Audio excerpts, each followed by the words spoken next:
Bluff City Media presents the Two Buck Sports Show with your hosts, Rusty Buckets and Uncle Buck. Now, let's get to the show.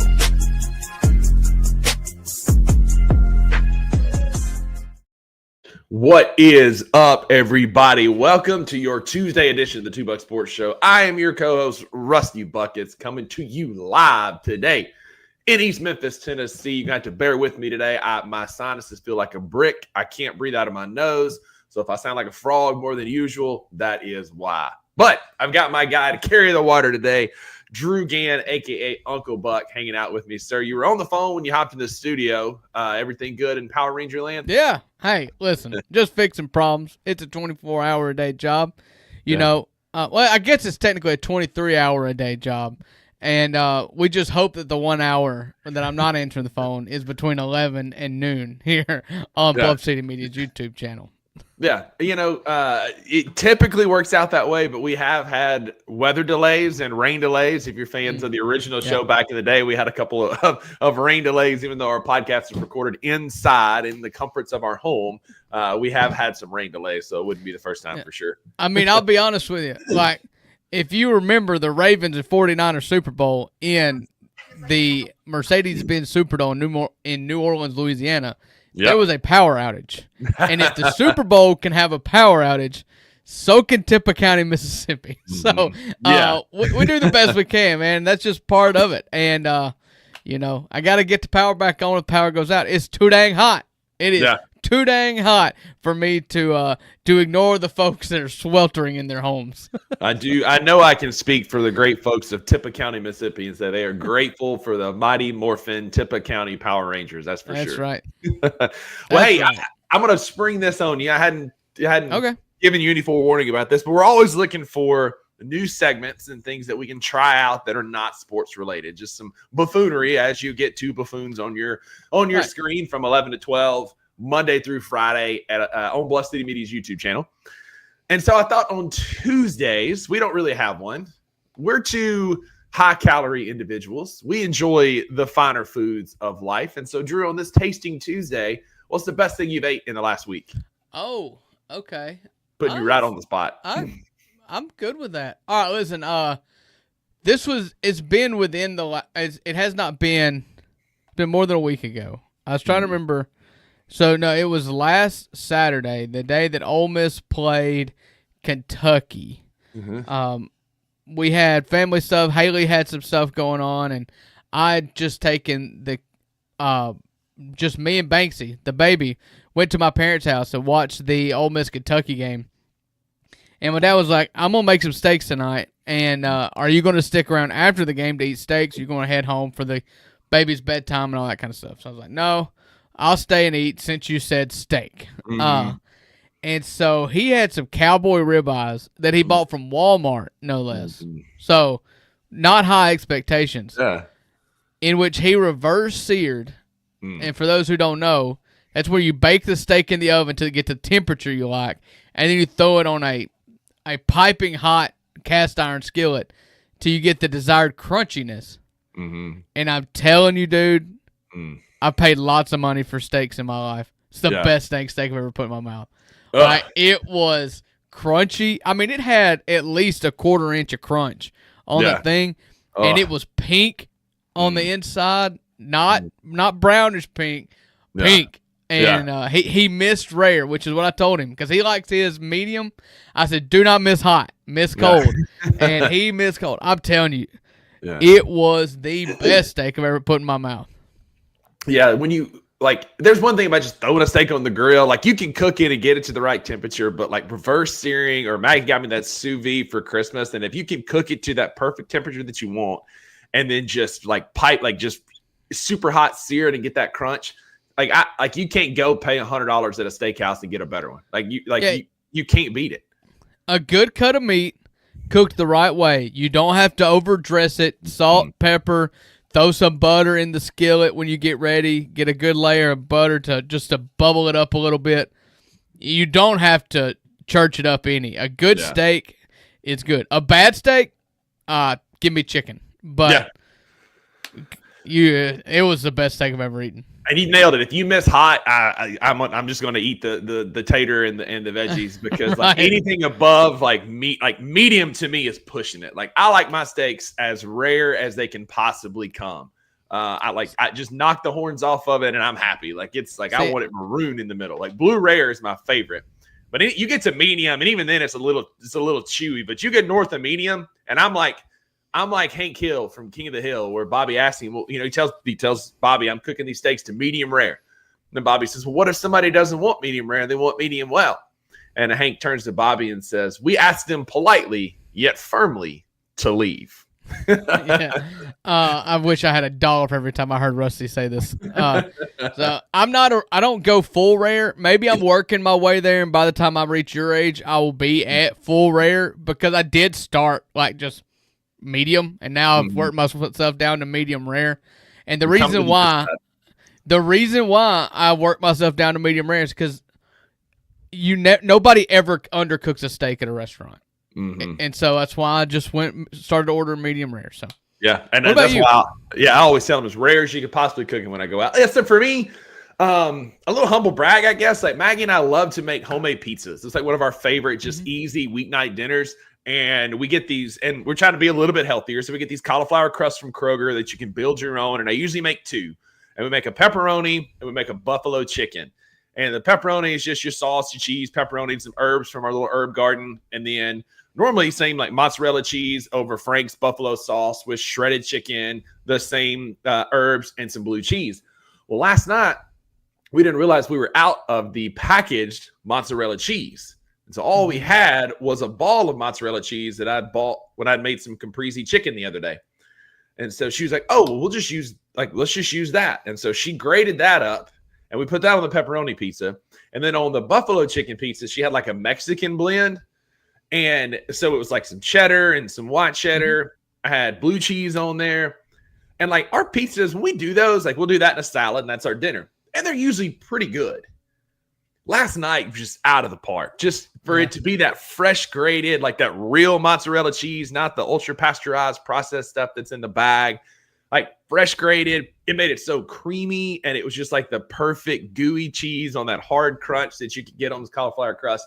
And then the buffalo chicken, that combination of cheddar and blue cheese and Frank's sauce, and then I just like pan-seared some chicken that I then shredded up and put on it. Like, it just slapped last night, and it was like, this is how our pizza should be. So it's going to be hard to go back to the store-bought mozzarella cheese after the grated experience that we had last night. Yeah, a grated experience, as one might say. I love to do, you guys know, I love my Blackstone. I'm on a Blackstone kind of heater right now.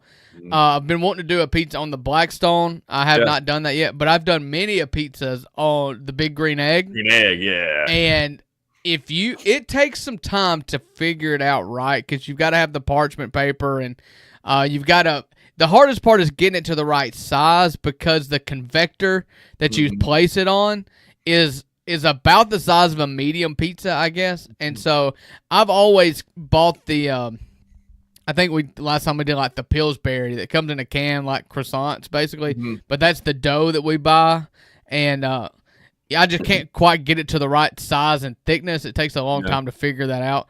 Sure. But listen, if you get it right, and I've got it right once or twice, and you can't beat and it's just it's a wood-fired pizza. Everybody knows it's great. Yeah. When I buy a house, one of the first things that I'm going to do is I'm going to build an outdoor fireplace, and I'm going to make sure there's a pizza slot in it to where I can we can enjoy an outdoor fire, have a TV above it, or out there we can watch some football. Drew, you can bring the family over. We'll watch some football around the fire.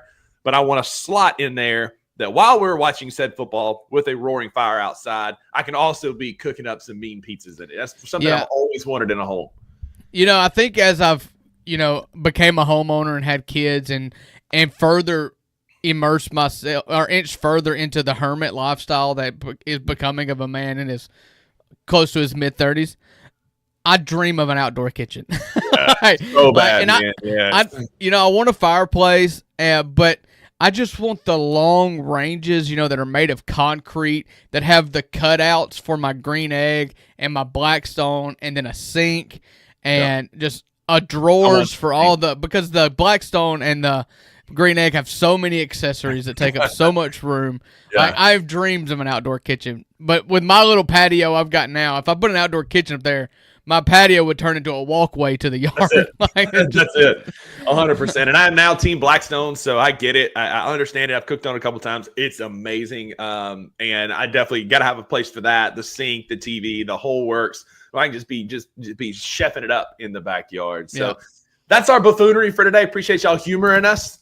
We always try and bring in some non-sports topics, and I kind of like Tasty Tuesdays. So we may, as two connoisseurs of food, we may see if this sticks a little bit. But. Yeah, we may one Tuesday coming up. I'm sure we're going to end up with gas station food, a Mississippi staple. Oh, brother, I could talk gas station food all day. Maybe that'll be our next Tasty Tuesday. But for now, that is our talk for today. We do have quite a bit of football talk to get to. We got the AP poll. We got everybody's favorite football segment, the Bull and Bear Market today. So y'all stick around after the commercial break, and we're going to talk football for a while.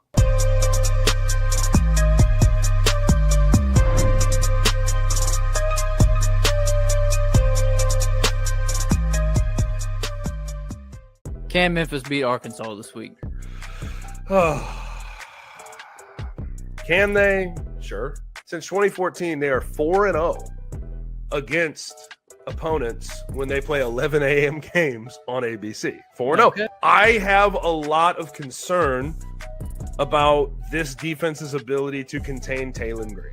Yep, that's my biggest problem. That's the Over game. the years, they've struggled with running quarterbacks, as most defenses do. I think that's such a trope for a lot of people. They're like, this defense struggles with running quarterbacks. It's like, well, everyone does. He's got all the ability in the world, and I think this is going to be a massive test for a Memphis defense who I don't think has really been pressed or challenged by any quarterback today. Then for Memphis's offense, they've got to be able to stretch the field. If Arkansas knows that Memphis is just going to try to line up, run the ball with Sutton Smith, run it with Brendan Lewis, they're going to be able to shut that down. Tune in to On the Bluff with Christian Fowler and Gabe Kuhn every Tuesday at 10 a.m. on the Bluff City Media YouTube channel.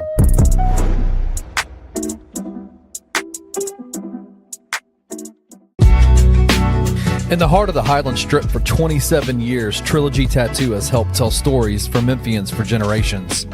Located at 530 South Highland, Richie and his team are waiting to help you tell yours. From tattoos to piercings, your body art should be as unique as you are. Voted a Memphis Flyer top 3 tattoo shop in the city of Memphis since day one. Your story will be safe here at Trilogy Tattoo. Open 7 days a week, Monday through Saturday, 11 to 11, and 3 to 11 on Sundays. They have convenient times waiting on you. Let Trilogy Tattoo help you tell your story.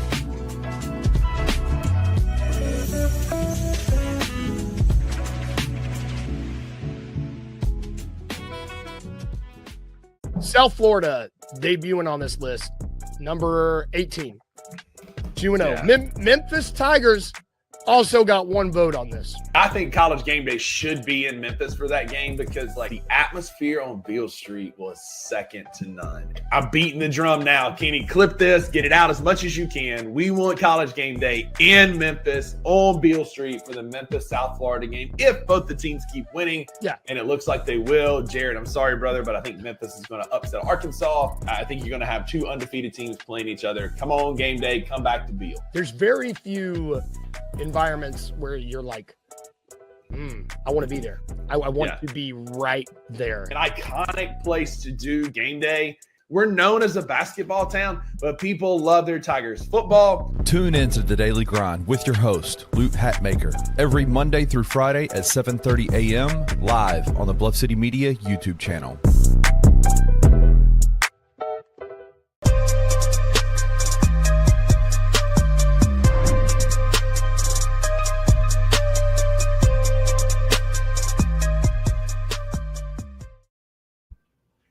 Welcome back to the $2 Sports Show, segment number 2 on your Tuesday, in which we just did Tasting Tuesday, and there's all our twos for today. I've always bit my tongue. Your commercial with Luke is just full of so much false prophecy. Like, there is no chance. I looked through the schedule. You've got Alabama at Georgia, Arkansas at Notre Dame. Let's see. If you want to just play your homer card, Tennessee at Starkville, to play Mississippi State, LSU in Oxford, and you're beating the drum for South Florida and Memphis. That is just pure lunacy. No, it's pure selfishness because I want game day here where I can go to it right down the road. Okay, well, he must have cut out the disclaimer that you had in that show then, because you sound like an absolute moron. No, I don't. Picking Memphis over all those. No, I don't. I'm trying to lobby. You lobby for what you want, and being selfish is part of that, and trying to get game day here. Okay. And so you can't blame me for trying to get it to the city that I live in. It was worth a shot. Do I think it's going to happen? Absolutely not. But does it endear me a little bit with some of the Memphis fans here? Absolutely. I'll take it. But I'm also trying to get it here so I can go watch it. Arkansas is going to beat Memphis this weekend, though. I watched that team last year. Yeah, last week. Yeah, Arkansas. Taylor Green is a problem. He is an absolute problem. I think Memphis, and I haven't watched a lot of Memphis, so I would love to be wrong here, but Arkansas is not going to be stopped by Memphis in the slightest offensively. Yeah. And then I just have a feeling that the offense that Memphis is going to run out there on Saturday isn't going to be as good as Ole Miss's was. And so like I don't know. I'd love to be wrong, but I think Arkansas wins that game against Memphis. We'll talk about that more on Friday. That's going to be one of the games that we picked. I do think that it's going to be high scoring because I don't know that either team is going to stop it and sometimes stop the other. And sometimes in those high scoring games, things can get squirrely. True. But it also doesn't help that USF just got boat raced by Miami. So yeah, that was a dream that is going to die, much like Florida's in Death Valley on Saturday. Rusty has texted Kenny and be like, "Please, will you take that commercial off?" I don't care. I stand on it. I'll absolutely stand on it. But we got a lot of football to cover today. Just a reminder, Grind City is your home for college football. Y'all seen the clips. Y'all seen the show by now. If you haven't, go check it out. The live reaction to the Tennessee debacle was just epic with me, Gabe, and Drew on Saturday. Grind City is your home for college football Saturdays. It's going to be a great time. We're back again, not this weekend, but next on what's going to be an incredible slate, as Drew talked about that day. Incredible slate of games. So y'all come hang out with us Saturday, September the 27th. Come hang with us. But in the meantime, Drew, we have more buffoonery to talk about. And it's not us this time, which like it normally is. What we have today is the AP poll was released on Sunday, and like how some of these people come up with the people that they put in these rankings is wild to me. So I've got your top 10 up there, followed by some SEC kind of importance teams, and then the one winless team in the AP poll. I guess we'll start there. We'll work our way up, Drew. What you also see is the college football odds from FanDuel on your screen as well. Drew, what's your take? I mean, Notre Dame is 0-2. Now, again, both of their losses are to teams that you see here on your screen. Yes. 4 ranked Miami Hurricanes, the number 10 ranked Texas A&M Aggies. But there have been 4 times, and I'll shut up. There's been, 6 times that 0-2 teams were still ranked in the top 25. First happened in 1948, the year of our Lord, with the Purdue Boilermakers. Everybody remember. Yeah. Missouri the following year in 1949, SMU in 1958, Auburn in 1984, Michigan in 1988, and now Notre Dame in 2025. So the first time since 88 an 0-2 team has been ranked? Yep. Listen, a lot of this, my beef with a lot of the AP poll is the fact that they let their own preseason biases live on too long. Yeah. You know, I have an issue with Vanderbilt being 20. Like, they have a resume that is better than Indiana or, some of these other schools. I have a problem with Missouri being 23. I don't have a problem with Notre Dame they passed the eye test. They lost by 1 point to A&M, and they lost on the last possession of the game to Miami. 2 teams that are ranked in the top 10. Let's see, A&M is number 10, up 4 spots from 14 last week. I have no problem with that because it's still wildly early in the season. I'm kind of team, we don't need this poll anyways this early. We don't know, but I wish you could see 25 through 30 and then try to tell me who's actually better than Notre Dame that is currently unranked, and I don't think you'll find a team. Sure. Maybe the eye test, but if we're talking about just purely on paper, there are 3-0 teams that are ranked behind them that have quality wins, that have ranked wins. I'm a little bit biased towards one of them that finished in the 29th spot. They were 4 outside of the poll. Mississippi State has a top 12 upset, a win against a top tier 10. Now, the other 2 teams they beat were little sisters of the poor, not teams that would get you anywhere. But I think there are cases to be made above Notre Dame. Sure, they lost by 1. Yes, they lost on the last possession. They're probably going to go 10-2 with the schedule that they have because they played those same vaunted Purdue Boilermakers, who the last time they were ranked was 1948, it feels like. And so their schedule is pretty cupcake. Feels like 48. And that's it. But like their schedule is a cakewalk, and they always get rewarded. This is my biggest beef with Notre Dame. Is they always, half the people who write about college football went to Notre Dame. They have a huge journalism school, or Syracuse or Northwestern. Yeah, that's it. That's your schools. And so Notre Dame always gets the hype preseason, and then they go out and they beat, Boise State. Sure, that's a good win of recently, but in years past, maybe not. They beat Air Force. They beat Purdue. They beat these small schools, and then they go play a real team. Last year, notwithstanding, because they hung with Ohio State for a while.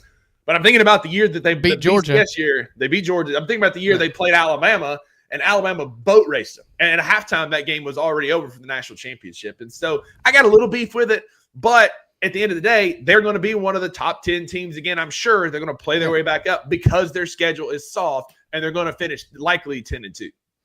I mean, I can't go back in this short amount of time right now, but I'd be curious what they were dropped to last year when they lost to Northern Illinois in I think it was 3. Yeah. And so, listen, they passed the eye test to me. I feel like that's what's lacking in the AP poll a lot is a lack of an eye test and just being like, oh, well, we predicted this team to be good, so we can't drop them too far. We predicted this team to be bad. We're not going to raise them too far because we think they're going to lose again, and then we'll look like an idiot for having ranked. Too much of that going on. Mm-hmm. Notre Dame has got a 1-point loss to at home against Texas A&M, and they've got, I don't remember, like a 3-point loss at Miami. Like, I have no issue with that. They passed the eye test. They're going to be good. I have no problem putting them at 24. I'd actually probably have them a little higher. I wouldn't because, again, then you're going to rank them above teams like Georgia Tech and Auburn and Missouri who have decent wins. Auburn beat a good Baylor team.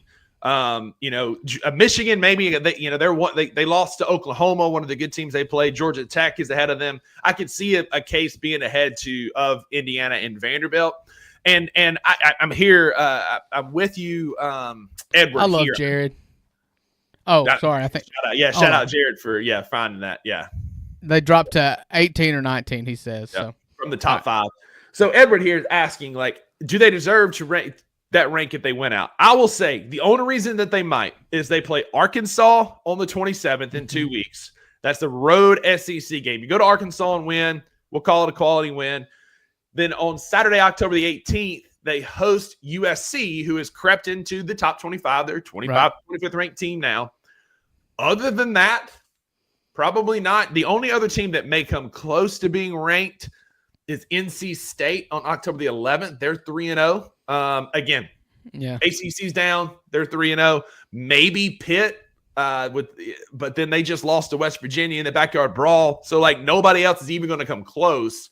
So, in my opinion, no, their strength of schedule is going to hurt them. And if this was the BCS era, I mean, it would kill them. But right now, it's so objective because you see all these AP pollsters are being called out for their processes and for their, the way they pick when you've got, like, again, Florida losing and moving up in the poll. You've got Clemson losing, moving up, and Georgia Tech staying out with people who clearly don't pay attention. These polls don't matter. The only one that truly matters is the college football playoff poll that comes out in a few weeks.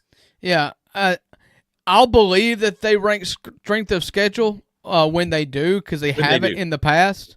They say they are, and I guess you take them at their word with a grain of salt because, again, the further we get into this experiment of a college football playoff committee, the more I desire just to let computers decide.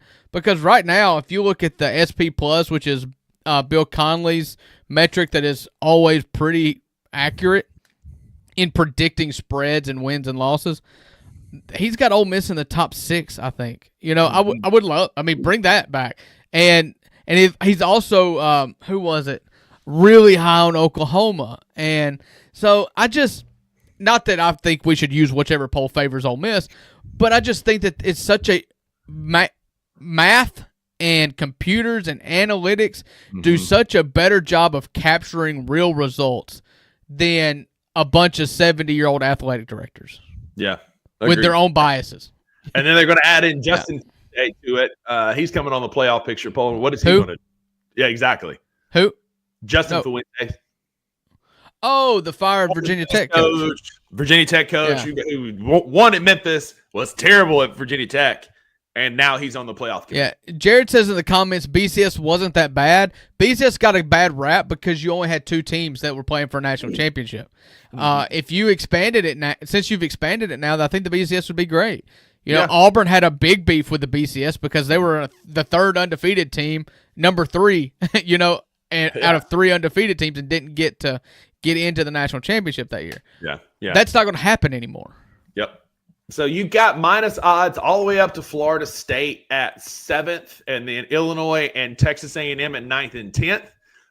And so you've got teams here that have got good chances to make the playoffs based on their schedule, based on how they're playing. I do think Ohio State, Penn State, LSU, and Miami feel like they're kind of the teams. We'll talk more about LSU here in a bit because Georgia's looked good as well against Tennessee. And so I'm curious if some of these other, Drew, if you're looking at this list of the teams with plus odds, we got Florida State, Illinois, A&M, Ole Miss, Bama, Tennessee, Tech, Notre Dame. Which of those with those plus odds do you think is most likely to make the college football playoffs? I wish I had the schedule in front of me, Illinois in particular. We looked at it. I'll pull it up because we looked at that one. That's one that is they avoid Ohio State. They avoid Michigan. And Penn State. Right. And they avoid Penn State. The only team that they play a ranked they play Indiana this weekend, USC next weekend. I take that back. They do play Ohio State on the 11th, but they avoid Penn State and Michigan. And they do play Indiana, correct? This weekend they're at Memorial Stadium in Bloomington, Indiana. Okay. I think Illinois is good. But I think they're the good that Indiana. We should change the names of these teams. Too many eyes, okay? And I'm trying to make a comparison between the two here, and I'm just bumbling it, okay? I think Illinois is what Indiana was last year, where if they're playing easier competition or equal to lesser competition, then they look incredible. I don't know that they're going to have that same success when they play somebody big. Now, we're talking about playoff odds in that conference with that schedule. Maybe those odds are a little bit too long for Illinois, but I tend to think that it's either going to be Illinois or Indiana. The Big Ten got in 4 teams last year, right? They got in Ohio State, Penn State, Indiana, Oregon. I think the top 3 are going to get in again, Penn State, Ohio State, and Oregon. So then you're competing for a 4th spot unless the SEC decides to cannibalize itself, which is something we're going to have to really watch going into, the last third of the season. Right. When the schedule see what the SEC does, because I don't think that there is an elite SEC school compared to the other SEC schools the way that Oregon and Ohio State are elite compared to their Big Ten foes. Agreed. So I'm going to cheat a little bit, and I'm going to say it's Notre Dame simply because of their schedule based on what we just talked about. But if really pressed, again, it looks like a 3-horse race in the ACC. Maybe that second ACC team gets in, right? Whether it's Florida State or Miami winning, and then either Florida State or Georgia Tech kind of backdoors in because of favorable schedules, because the ACC is down. But if you can run your conference and you have 1 loss, maybe 2 at the most, I think maybe one of those ACC teams could get in. But for me, it's Notre Dame simply because of how easy their schedule is. And speaking of playoffs, I think real quick about Notre Dame, I think their schedule by the end of it, it's really possible to me that Notre Dame, their schedule ends up looking tougher than it is because they do play more power conference teams than anybody else. I saw Arkansas. That offense, Taylor Green, is really good. They're going to beat some teams. It wouldn't surprise me at all if they get 6-7 wins this year. I think that it's very possible that with a 2-loss Notre Dame team, they can still look at wins against USC and Arkansas and have some wins that you can be proud of. Yeah, I mean, it's fair with some of the – it depends on how the rest of the season plays out. Those two teams in particular, the rest of them, not so much. So, speaking of playoffs, Andy Staples from 0-3. This is his playoff prediction. If the season ended today, your first 4 teams obviously get a bye, being Ohio State, Miami, LSU, and Penn State is how he worked it out to where you're 3 conference champs and then the other Big Ten team. So then you would get an Oregon-Tulane matchup, as Tulane being the best of the group of 5 right now since South Florida lost to Miami. You get a Georgia-Texas Tech, Florida State, Georgia Tech, and then Oklahoma and Texas. You get an ACC and an SEC matchup. Your first 4 out. No, Texas Tech. Yes. Not Texas. Sorry, Texas Tech. Did I say Texas? Yeah. Texas Tech. Sorry, Texas Tech and Georgia. Then your first 4 out being Auburn, Illinois, Iowa State, and Utah are on the outside looking in. I mean, I can see it. Like, based on where we are right now, Tulane has been the best group of 5. They have a chance for a super signature win this weekend. We'll talk more about that on Friday. I don't think it's going to happen. But if you go out and you compete with Ole Miss, and that's your 1 loss on the year, I mean, Tulane has a puncher's chance at being that top 12 team. Yeah. I think they should be the favorite right now to be the top 12 team. They've got 2 really good wins. One over a Power 4 team in Duke. And then I think they don't have another Power 4 win. I think they've got a really good win. I can't remember who it was. But what's interesting to me, and Andy Staples is a very smart dude. He's at 0-3. He was with Sports Illustrated for a long time.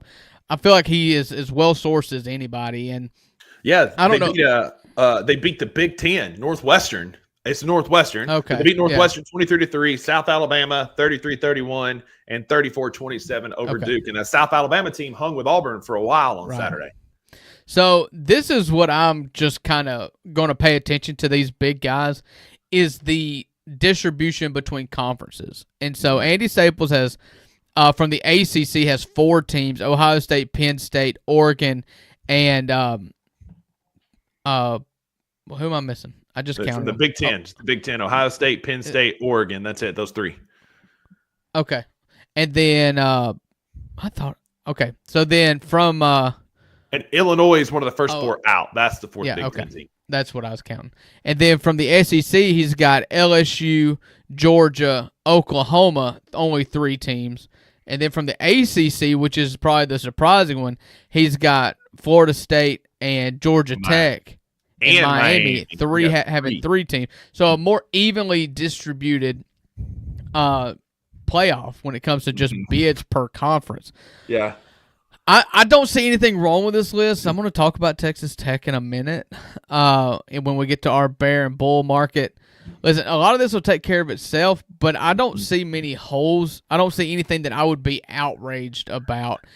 I do question Auburn being in the first 4 out. I've been kind of holding a take on Auburn for them to play one other team that's got a pulse, because that Baylor win does look better as each week goes on. But yeah, that's it. That's interesting to me, and I don't know who Iowa State is, Rusty. Maybe you can clear that up for me. Why you got? It's obviously a typo, but you got to be king hater up here. Auburn. I thought it was Roman numerals for a second. We'll find out this weekend about Auburn as they play at Oklahoma this weekend and at Texas A&M next weekend. And before an off week, and then Georgia, Missouri. That's who he's missing. Oh no, he's in there at number 9. Number 9. Too many Texas. Number 8 Oklahoma. I know. But yeah, I agree. A couple of we're still early in the season. We're 3 weeks in. There's a lot of teams that are untested, unproven. Penn State's been talked about in the comments already. Penn State is one that is unproven. Yes, I think they're good. Yes, I think their quarterback is great. I think they're going to be one of the teams we just don't know yet. We just don't know what Penn State truly is yet, and we may not until later in the season. Georgia got tested this weekend. I could have said the same about them. They got tested and survived a brutal game at Tennessee. Oregon hasn't really been pushed or tested. Now they've looked like gangbusters, but they haven't been really tested yet. Well, they got a Power 5 win by 66 points last week. Yeah, yeah, exactly. But right now, as it stands, these are the top 12 teams per Andy Staples, with Tulane being the group of 5. Jared, I think that they, as of right now, they should be the front runner. Yeah. We'll find out more this weekend for sure as they travel to Oxford and get tested by Ole Miss. We'll see exactly what they're made of. Yeah, this will be Tulane's biggest test, and it may have been South Florida may have failed their biggest test, but a lot of this is kind of where you end up and how hot you get late and public opinion. Like, it sucks. And again, take people out of this, okay? Yeah. It depends on how hot you get and how quickly you rise up the polls, and so it may benefit South Florida a lot to get their loss out of the way early. So. Ooh. We'll also get a great test this weekend. One of the games we're going to pick, Texas Tech and Utah. Speaking of teams, I guess we go ahead and put this up here. Our final segment of the day is going to be our bull and bear markets. I'm going to go ahead and put up our bull market because one of your bull teams, Drew, and I'll let you start there, faces Utah this weekend at Utah. And it's Texas Tech at Utah. It's a top 20 Big 12 clash. Utah opens as a 3.5-point home favorite. They got the over-under set at 57.5. Talk to us about why you're bullish on Texas Tech. Well, I don't really have much other than because they haven't played any good opponents. But what was the story about Texas Tech when you were coming into the season? It's that they have invested millions in this roster. They have went NIL heavy. They have bought a good roster. And with the absence of playing teams that you really care about or respect, what they've done is they've beaten Arkansas Pine Bluff by 60. They beat Kent State by 48, and then they beat Oregon State by 30. They've just laid waste to everybody. Utah probably has a better win, we would have thought, but UCLA just fired their coach, and they're 0-3 with a loss to New Mexico. So I'm having a hard time even getting there. Like, I'm poking holes with Utah more than I can poke a hole with Texas Tech, but that's based on a win. So I guess my hot take, and I was honestly trying to decide between Utah and Texas Tech for this last spot.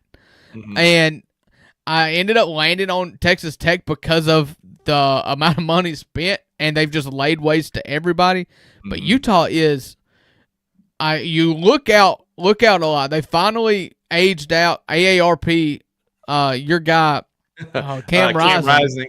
Yeah. But they went and did what, who was it? Oklahoma did, where they went and got a quarterback OC combo from New Mexico to come play at Utah, and they've been really good too. So if Utah beats Texas Tech this weekend, I'll just go ahead and put me in for Utah next week. Well, for me, my first team is a team that I've been bullish on since August, and that's Georgia Tech. Again, you're speaking of guys that have been around for a while. You got Haynes King, third year in the system. They run the ball extremely well. They take care of the football, and they can just control the game. And that's what they did to upset Clemson this weekend. It kind of got out of hand for them there in the third and fourth quarter when Clemson came and tied it up. But Georgia Tech just kept punching and kept punching and kept punching. Now, I'm bullish on them because they made me look right. But don't make me look dumb this weekend with a sleeper game where it's a trap game where you come off this super high for upsetting Clemson, you get the big win, and then Temple comes to town and you goof around and you lose to Temple. Now they got blown out by Oklahoma, but I do think Oklahoma is really, really good. So Georgia Tech is in a precarious position here on my bull market list. They are open as a huge favorite. I think they'll take care of business this weekend. I don't think I have anything to worry about on FanDuel.com for them not covering. But Georgia Tech has proven to me that they can be a team to talk about in the ACC, especially, again, as we've looked at, their schedule is very, very favorable because they played Clemson, but they avoid both Florida State and Miami unless they make the ACC championship game with their only ranked opponent left being Georgia at the end of the year, Drew. I'm bullish on Georgia Tech because of the upset in their schedule, but don't make me look down this weekend. Yeah, I think that's a perfectly fine place to be. You circled this matchup knowing that this was the only preseason ranked matchup they had outside of Georgia, and then they handled it. And so all systems go, and despite the easy schedule, I'm buying in on Brent Key. I think he's an amazing coach, an amazing motivator. He's doing an incredible job there. And I love to see coaches move to tiers over their quarterbacks. I don't know why. I just love to see a coach that because Lane did this a lot last year with Jackson Dart, knowing that he wasn't coming back and he was this guy, a 3-year starter like Haynes King is. You just build such a bond there, and you bring, he's brought Georgia Tech from the ashes. That what was the former who was the former Mississippi State coach that was his was the head coach before Key? Jeff. Calkins. Anyways. Yeah. So I can't remember, but it's spelled the same way as Jeff Calkins. It's bugging. Geoff. Yeah, Geoff. Anyways, I think that you have no problem being Collins. Georgia Tech. Jeff Collins. So, yeah. Former, was he DC at Mississippi State? DC at Mississippi State from 2011 to 2014. Yeah, and he took over. So, yeah. So, again, bullish on Georgia Tech. Don't look dumb this weekend. I'm all in on Brent Key. I love a good when you've got two guys like that are all in on each other in Key and Haynes King, it's hard to not root for those guys. Right. So my next one is pretty obvious. I don't have to spend a lot of time on it. I kind of hinted at this when I was giving my reasoning for taking Texas A&M in their matchup against Notre Dame this weekend, is that we are making Texas A&M suffer the punishment that we gave them during the Jimbo Fisher era. Mike Elko's a good coach. He raises the floor. Marcel Reed, returning starter. He's dynamic. They went to South Bend, Indiana, and won. Yes, they play an SEC schedule. They've got Auburn this week at home, then Mississippi State, then Florida, then Arkansas. That's not a murderer's row here in the middle of the season to really get the ball rolling and get confident, because in this stretch of the season is typically when the Jimbo Fisher Texas A&M teams would take a inexplicable loss, and then the locker room would fall apart, and then they would end 8-4 again. So this middle 5-game slate here, actually they're off this week, and then Auburn next week, then Mississippi State, Florida, Arkansas, LSU, before finishing the season, Missouri, South Carolina, Samford, and Texas. This is one of the easier schedules in the SEC. And I just buy Mike Elko. I buy the culture there that Jimbo was never able to create. I think at a place as cultish and offbeat and left-footed and weird as Texas A&M is, it really helps to have a guy that's been in the trenches there. Mike Elko was a coach there. He gets the culture there, something that Jimbo was never going to get. And heaven forbid if Nick Saban would have ever taken that job like it was rumored to at one point, it would have just been weird. So for those reasons, I'm buying Texas A&M. I mean, I get it. A&M looked good. Marcel Reed finally looks like the quarterback that they've been missing since Johnny Manziel was there. He's super mobile, super athletic. They have two of the best transfer wide receivers in the country, if not the best, in Concepcion and former Mississippi State Bulldog Mario Craver. Those guys can flat fly. Texas A&M is going to be a fun team to watch. It is a favorable schedule. Again, the Mississippi State game is squirrely. I'm not just saying that because I'm biased, but the road team usually wins that one. I am biased, but the road team usually wins that one. And so there's some logic behind the bias there. But their schedule is very, very favorable for a run. And the same reason I am bullish on Miami. Look, Carson Beck has looked the part. Like, it's been a career revitalization. Like, shockingly, you move to the beach, you get a Lamborghini, and all of a sudden you're a better quarterback, right? Like, it's math. But he has carved up every team they have played. That Notre Dame game, like, it wasn't as close as it looked. Notre Dame played terribly, and Miami still didn't play super great, but Carson Beck looked the part of carving up that secondary. We'll see if that Irish secondary is as good as it was vaunted, because, again, Pro Football Focus had them ranked as the #1 secondary coming into the season, and they hadn't looked like it. But they got a chance to make another statement this weekend when Florida comes to town, a reeling Florida team. Billy Napier is quickly losing the fan base and the locker room all over again. All over again. Rinse and repeat with Billy Napier for the last 3 seasons. DJ Lagway has not looked good. That drive chart for Florida in that LSU game was abysmal. Yeah. But the one reason why Florida can hang with them, it's so wild how we see this all the time, where an elite defense is wasted by poor coaching and poor quarterback play. That's exactly what's happening in Florida. So if this game is closer, much like the LSU-Florida game, it's because of the Florida defense. If you go back and watch that LSU game, Florida's defense was flying around making plays. DJ Lagway just couldn't put anything together on offense, and the game plan sucked.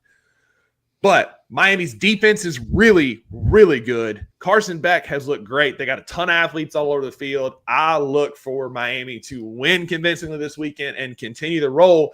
Because if you get through Florida, you got an off week. This kind of works out really well. You play Florida, you're off. You play at Florida State. You can go all in on that game. Then you got another bye week before you finish out the season without another ranked opponent with Louisville, Stanford, SMU, Syracuse, NC State, Virginia Tech, and Pitt to finish out the season. So you get the teeth of your schedule out of the way early. You get a hard rivalry game against at Florida State on October the 4th, which will be electric because that rivalry finally will be kind of what it used to be.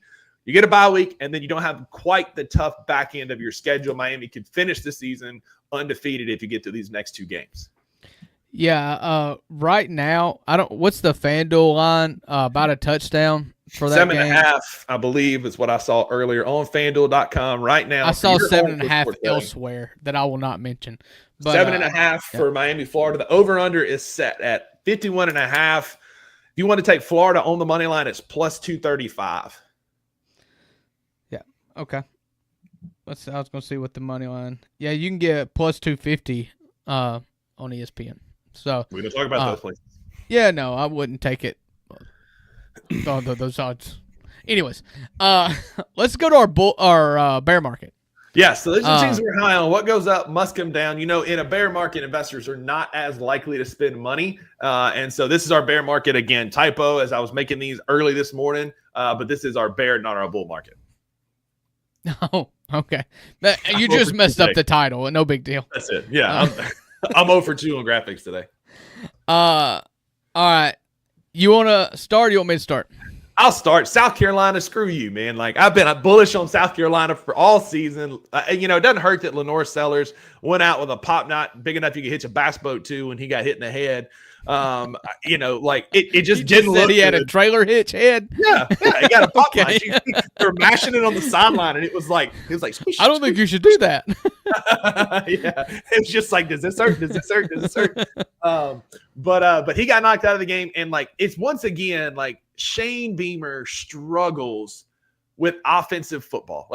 They can have an elite defense, they have skilled players to make it work, but he just can't put it together. And I was watching, because of my connections to the state of South Carolina, I have a lot of South Carolina on my timeline, and everybody just keeps saying, the offense, why can we not hire a decent OC?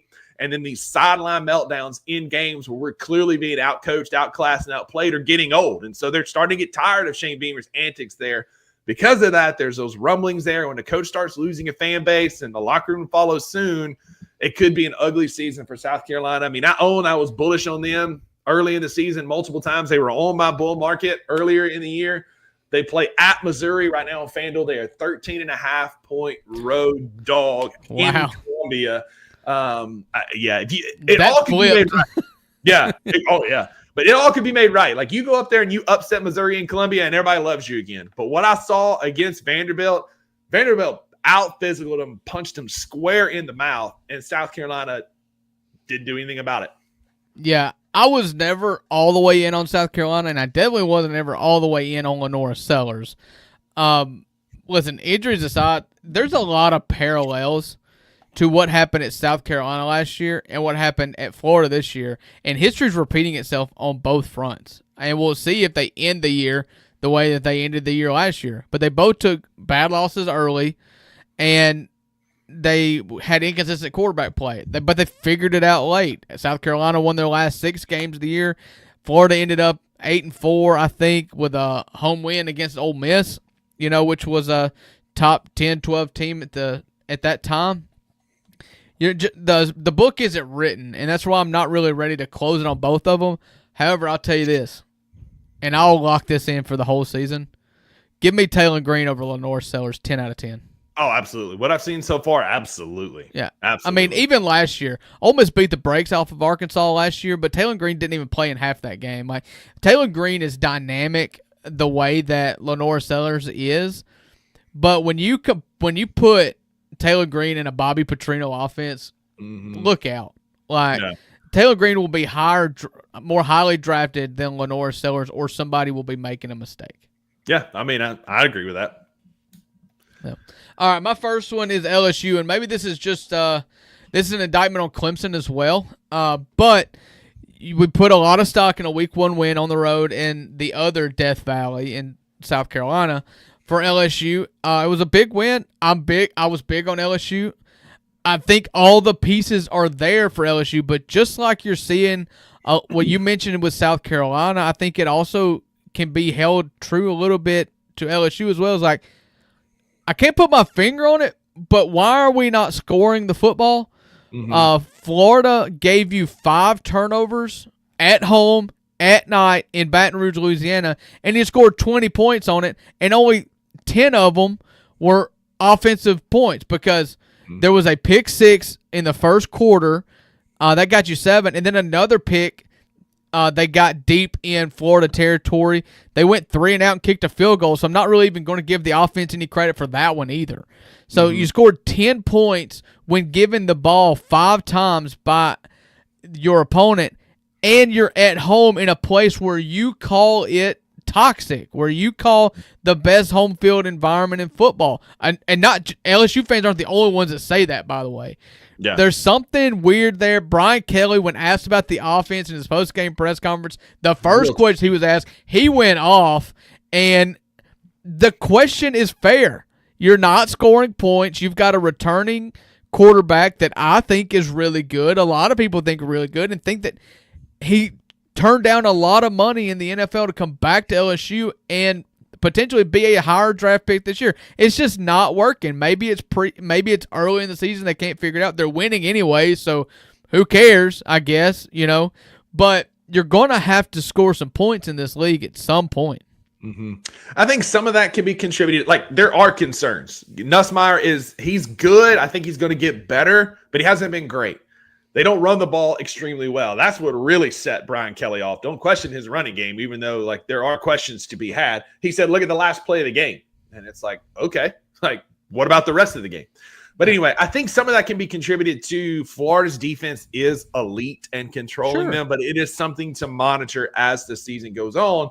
Can LSU figure it out offensively? They've got a Southeast Louisiana this weekend. On FanDuel, you can take them for literally minus $1 billion to win that game. And so I think it'll look good this weekend, but they're going to be tested more. And can they figure it out against elite SEC defenses? Yep. My other team is Notre Dame. Listen, I just told you they're probably going to go 10-2 and make the college football playoff. I'm just out on them every single year until they prove that they can be the team. Because we talked about this. We talked about it last week leading up to this A&M game. This was that defining game for both teams. And which team is going to finally kind of break that tradition of losing big games? And it was A&M this time. Notre Dame is still sitting. They're 0-2 and still sitting in the top 25. Yes, there's a path to 10-2. Notre Dame also is known to lose a bunch of games they're not supposed to. Well, they've lost 2 games that were toss-ups. What game that they're not supposed to lose are they going to lose? In the past, it's been a Purdue or an Air Force. Could that be at Arkansas? Could that be when NC State or USC comes to town? Or Navy. We've seen Navy upset. We've seen Pitt take them to the wire, and they have to kick a field goal to win it in the national championship game year against Alabama. And so Notre Dame has already given up their mulligans that they usually have. Last year it was Northern Illinois. You can literally go by year and find the mulligan games that they get, and they still are ranked in the top 10. Unfortunately, they're not going to have that this year. A 10-2 Notre Dame team is absolutely in the college football playoffs because of the name and the staying power that they have, and they're 10-2. Fine, that's good. You're going to have a win over USC and a win at Arkansas. That's decent wins. But a 9-3 team, Notre Dame team, is going to have a hard time sneaking in. They're not going to get in. Yeah, unless there's a lot of cannibalism in the conferences. A 9-3 Notre Dame team's not getting in. So you've already lost 2. You've given up your mulligans. You cannot lose again if you expect to be playing at the end of the year. There's a world where they're not. And for those reasons, because their O-line with all the experience hasn't been as good, they've not been able to get Jeremiah Love running. And then their secondary has not lived up to expectations. Some of that being injuries, but some of that guys just not stepping up. I'm out on Notre Dame. Yeah, so I do think that you could point to the trenches. Notre Dame, when they've been good, they've always been elite, especially on the offensive line. It does concern me a little bit that Jeremiah Love has not been able to find any running lanes. I think that may be a sign of a struggle, and sign of the times, too. This is a different era in which, I've talked about it ad nauseum. You just can't stack a 3 deep anymore in college football because They're just going and getting paid and playing earlier somewhere else. I think you're still not appreciating the job Marcus Freeman has shown in comparison to like what Brian Kelly did at Notre Dame, because yes, you grew up an Alabama fan. You watched Notre Dame just not even pass the 50-yard line against Alabama. It was a fraud. You saw the Manti Te'o year against was that Texas? I don't remember who that was. The Manti Te'o year was the Alabama year that Eddie Lacy. Did they play Alabama twice in the national championship game? Okay, I feel like there was two when we were in high school. But anyways, you're letting that cloud your judgment a little bit. If you think of what that team did, they lost to Northern Illinois. That's why I'm saying these losses aren't indicative of much, because you lost last year to Northern Illinois, and in the playoff, a 12-team playoff, last year Notre Dame beat Penn State, and then they beat Georgia, and then they lost to Ohio State in the playoff and in the finals. There is a track record there of being able to win some big games. I'm just not selling. Is what I'll say this. Marcus Freeman has more wins in games against top 5 opponents than the 4 previous coaches combined at Notre Dame. Yeah, so Bryson's new Rockney here. Yeah, I mean, that's the thing. I'm going to give credit where credit's due. Like, he's a great coach. I'm not saying that. And again, there's a chance that they're 10-2 at the end of the year. I just history, it still repeats itself. Yes, he has been better, but instead of Clemsoning, Notre Dame continues to Notre Dame. Yeah, just not when it matters, and I think that's where I'm holding out. I'm going to totally try to divorce myself from the Brian Kelly Notre Dame failures in postseason and just say, Marcus Freeman, you're doing a good job. Get there, which is going to be difficult at this point. But if you get there, I'll give you a blank slate. I'll give him the Georgia game. That's a good win. Penn State, that's been talked about in the comments. We've talked about can't win big games. So one of those teams, just like with A&M, had to find a way. And then you play Ohio State and you hung with them, but then they punched you in the mouth in the second half. Yeah, I've not been sold on Penn State yet. I've not changed my mind on them. So I am taking history into account there, because they still have James Franklin and Drew Aller, who I'm not convinced can win a big game. I don't think that about Marcus Freeman. My last bear market is the Pac-2. Listen, it's a sad state of affairs for them. I feel sorry for the fan bases, honestly, because the teams have just been gutted because they're no longer in a power conference. They were left behind. The Pac-12 rapture happened, and they were looking around at each other being like, where did the bus go, and why were we not told what time pickup was? Because they're still hanging out there together. And you know what's really cool about the Pac-2, though? I can go through and look at every single conference game every single week on ESPN, and it takes up 2 lines. So it's only 2 teams still. Hey, I'm trying to find it. Yeah. All right. So, and they're still called the Pac-12 on ESPN. Did you see that they threw at UCLA on X? What? Did you see the shade that the Pac-12, the Pac-2 conference threw at UCLA on So when Reddit College Football said UCLA's 0-3 gets a bye, this is their remaining schedule, getting to 1 win will be an absolute miracle. They said, that's a shame. Jerry Seinfeld. Jerry Seinfeld. I do love that. Right. So I'm going to go through the first 3 weeks of college football for the Pac-2. That's Washington State and Oregon State, for those who have not been keeping track. Week 1. Washington State eked by Idaho by 3, 13-10. Cal beat Oregon State 34-15. Cal in the ACC. Week 2, Fresno State beat Oregon State 36-27, and Washington State won against San Diego State by 23. Fine win. Last week, this was the graveyard week for the Pac-2. Texas Tech beat Oregon State 45-14. But not nearly as bad as Washington State lost by 49 points to North Texas. Listen, don't move on that North Texas team. That North Texas team is actually pretty good, but they shouldn't be boat Are they 49 points better than Washington State? No, they shouldn't be. They shouldn't The reason why this is even on my radar is because when USC defaulted on the Ole Miss home and home, that would have taken Oxford, Mississippi to Los Angeles, California. We had to replace that with a team that no longer had a conference scheduled to do anymore. So Ole Miss picked up Washington State, in which they will play on October the 11th. And that line is going to be like a Sun Belt line. It's going to be like Ole Miss minus 39.5 against a team that we are like 6-7 years removed from being like Rose Bowl. a must-see matchup. Yeah, like those Mike Leach Washington State teams were Rose Bowl caliber teams, and now they're going to be 39.5-point dog at Oxford, and the over/under is going to be set at 61, and Ole Miss might hit that by themselves. Yeah, RIP. The Apple Cup is this week. They are keeping the Apple Cup. It is not going to be a fun matchup to watch, but the Apple Cup is this week. Yeah, so you can check that out if you're a true just like glutton for punishment. You're a Coug. You're just a ball knower. You just want to watch ball. You'll watch that because it'll be like 11 o'clock at night here locally. But plenty of college football coming up this weekend. That's our bear and bull market for the week. Let us know what teams you're in on and you're out on in the comments as you watch this. We had a comment. I feel like we could end the show this way. This is we're blessed right now. Don't get me wrong. We are absolutely blessed. We have football on Sundays and Mondays and Thursdays and Fridays and Saturdays.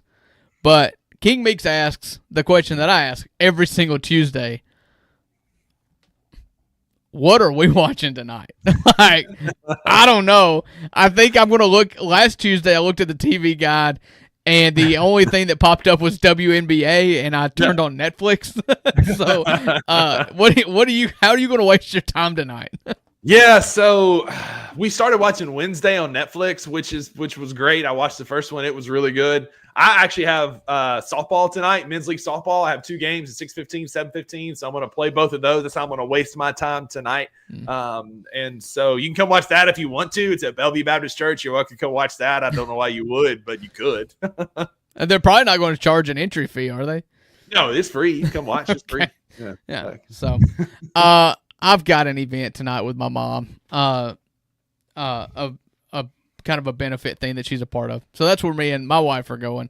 Thankfully, I don't have to look for something to watch on TV, but I do sympathize with you, King Meeks. I absolutely do. So he's going to be watching Alien Earth. Somebody told me Alien Earth was hilarious. I've heard it's really good. Yeah. And then Jared, I'm going to Martin, Tennessee. Apparently, Smashburger Taco sounds amazing, and Dexter, like that's a winning combination. Pictures. Yeah, I need send to me see pictures. Yeah, either tweet it out or send us pictures. We need to see what these Smashburger tacos look like. But speaking of that, I'm hungry. It's lunchtime. It's time to go get something to eat. And that's the end. We started with food. We ended with food. And that's what you get with the $2, brother. We are men of the people. That's what we are. But thanks for hanging out with us today. We're here Monday through Friday at 11 a.m. Central on Bluff City Media's YouTube channel. If you were on X and you cruised by and watched it and you're hearing this, next time come on over to YouTube. Hang out in the comments. We got some real cool cats. Hang out in the comments. You can bark at us, talk with them. We talk about food, movies, sports, who King Meeks is dating, like all kinds of things happen in the comments. So y'all come check it out. I think we officially lost our Australian brethren. For now. We did. He'll be back in a month. He'll be back in a month.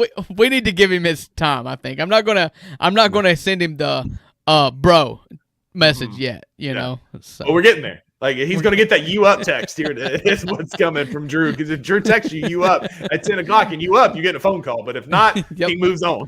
Don't text me back. That's it. But that's going to do it for our show today. Appreciate y'all hanging out with us. Go be a friend to somebody who needs a friend. And Drew, tell them why there are no refunds. That's right. With the $2, you always get what you pay for. Happy Tuesday, everybody. Tuesday. We'll see you tomorrow. Thank you for listening to the $2 Sports Show. If you enjoyed this episode, leave a rating and a review wherever you download your podcasts. Also, like and subscribe to Bluff City Media's YouTube page. We'll see you back here next time.